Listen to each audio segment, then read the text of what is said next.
Pemerintah Provinsi Sumsel melarang pegawai negeri sipil atau PNS yang ada di lingkungannya mengajukan tambahan cuti lebaran dan akan memberikan sanksi kepada mereka yang mangkir kerja saat hari pertama usai cuti lebaran. Menurut Sekda Sumsel Mukti Sulaiman saat ditemui Senin 13 Juli 2015 menegaskan, para PNS di lingkungan Pemprov Sumsel tetap kerja hingga tanggal 15 Juli 2015 dan libur bersama dari tanggal 16 hingga 21 Juli 2015. Namun jika ada PNS yang membolos di luar jadwal libur tanpa alasan yang jelas, akan dikenakan sanksi administratif. Tanggal 16 sampai 21. Tanggal 15 lusa kita masih kerja, kemudian Senin kita baru masuk. Kalau dia tidak sakit, tidak cuti, tidak ada alasan-alasan penting, ada sanksi administrasi.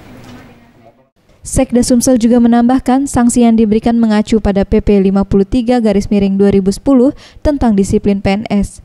Sanksi dijatuhkan jika pegawai terbukti mangkir tidak masuk kerja tanpa ada alasan jelas.